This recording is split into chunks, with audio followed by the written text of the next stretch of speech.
dia tinggalkan, dia hindari kematian, justru kenyataannya dia datangi kematiannya. Kullu nafsin sa'iqatil maut. Semua yang hidup pasti akan mati. Sebaliknya, kalau tidak tiba saatnya, biar setengah mati kau mau mati, tidak akan mati. Ini ada cerita, wallahu alam benar atau tidak. Ada ibu ketahuan suaminya selingkuh. Dia dapat WhatsApp-nya lope-lope. Sakit hatilah dia. Akhirnya dia mau bunuh diri. Dia ambil racun. Dia masuk di kamarnya, minum racun.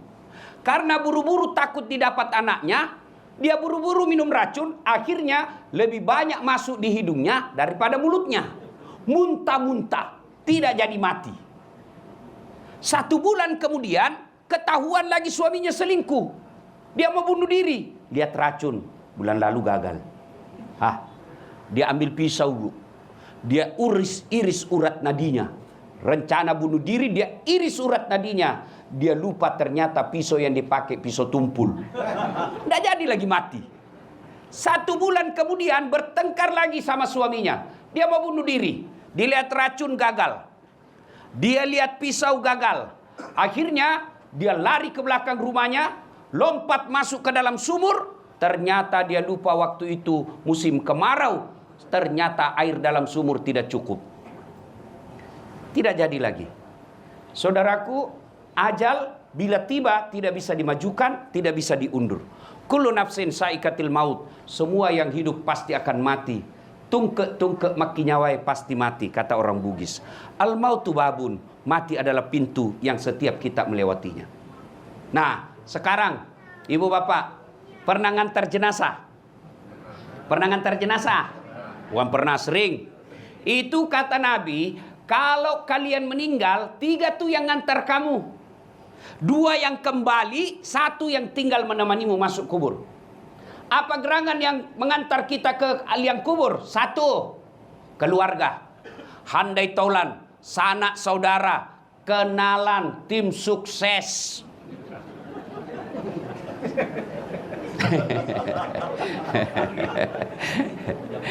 Ya, jangan lihat Pak Lanyala. Tim sukses semua ikut ngantar kita. Tapi demi Allah, tidak ada satupun yang mau masuk menemani kita di kubur. Jangankan masuk ke dalam kubur, tidur aja di atas kubur kita, di samping kubur, tidak ada. Percaya ibu, besok-besok ibu meninggal, jangan harap suamimu mau temani. Meskipun dulu dia bilang, kemanapun kau pergi, aku akan mengikutimu. Kita akan sehidup semati. Cerita. Pas meninggal, kawin lagi, Bu. Sampai ada di Makassar komplain sama saya, Ustadz, itu jelek betul sifatnya tetanggaku. Kenapa lagi, Bu? Masa baru 3 bulan meninggal istrinya, belum lagi kering kuburnya, dia kawin lagi, Ustadz? Saya bilang, itu tetangga saya masih hidup, istrinya dia kawin. Iya toh? Masya Allah, ada kawan saya, Pak Ketua DPD, kawan saya, waktu meninggal istrinya, nangis, Bu. Ini kisah nyata. Bengkak matanya. Dia bilang apa? Ustadz, rasanya tidak bisa lagi aku lanjutkan hidupku. Saya bisa sukses begini karena istri saya, Ustadz. Separuh jiwaku rasanya mau pergi. Wah, luar bengkak. Biasanya kan laki-laki paling nangis tapi tidak sampai bengkak matanya. Ini bengkak matanya, Pak. 3 bulan kemudian saya pergi jogging. Di pantai, di Losari. Saya jogging. Ketemu saya sama dia. Tiba-tiba di sampingnya ada perempuan cantik, putih, masih muda, panjang rambutnya, tidak pakai jilbab. Saya senggol dia. Pak Haji, siapa itu Pak Haji? Dia bilang, Ustadz, yang baru. Sudahlah. Kalau kita meninggal, Pak, keluarga tidak bakal ada yang mau menemani. Apalagi kawan. Kawan kita. Jangan harap anak buah kita, malah dia doakan kita cepat mati supaya dia ganti. Coba, ada orang meninggal, ada kawannya, nggak usah temani di situ. Coba lihat saja grup WhatsApp kita. Bapak Ibu kan semua punya grup WhatsApp. Iya toh? Punya grup WhatsApp.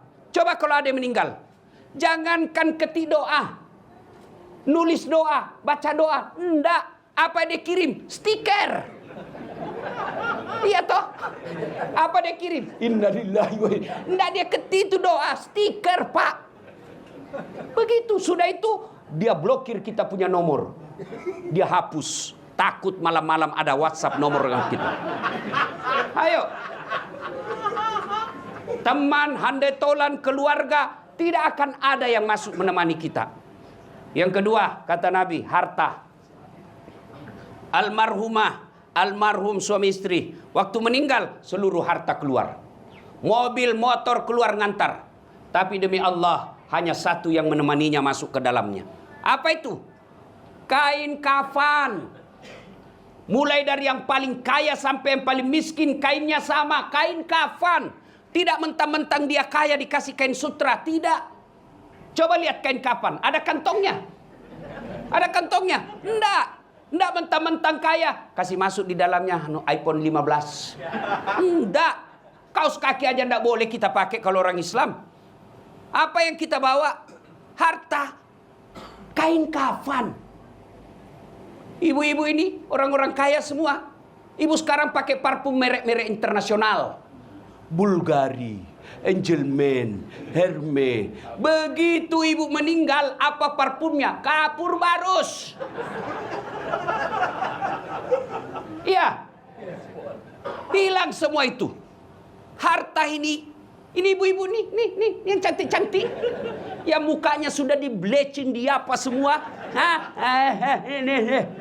Mukanya putih, lehernya hitam. Ya. Bu. Nih yang cantik. Cacing tunggu di kubur. Jangankan masuk kubur, ibu meninggal jenazahnya disentuh tangan kita, menyentuh pipinya jenazah. Tidak ada yang mau langsung sentuh tangannya. Dia cuci bersih-bersih tangannya dulu kita. Jijik dengan jenazah kita. Harta tidak ikut. Keluarga pulang. Yang setia menemani kita masuk. Amal. Amal itu ada dua. Amal kebaikan, amal keburukan. Yang baik akan jadi amal jariah. Yang jelek akan jelekkan kejerah dia. Semalam saya di Metro TV wawancara soal pemilu. Saya bilang tidak ada yang sia-sia di hadapan Allah. Tidak ada yang tidak tercatat di hadapan Allah. Kalau kau jujur, insya Allah jadi amal jariah kejujuranmu. Tapi kalau kau bohong, kebohonganmu, kecuranganmu akan jadi amalmu juga. Sampai kau sudah jadi tulang belulang, peninggalanmu akan masih menyiksamu. Ini peringatan bagi orang-orang yang beriman. Ini peringatan, tidak ada usah cerita kita pemilu jujur kalau dia sudah tidak percaya akhirat, tidak ada gunanya. Orang yang masih percaya akhirat, yang masih mau jujur dan berkata baik. Kalau dia sudah tidak percaya akhirat, biar kau kasih tahu apa, tidak ada gunanya. Itu yang disebut oleh Nabi, kaswatul qalbi, mati hatinya. Nauzubillah min zalik.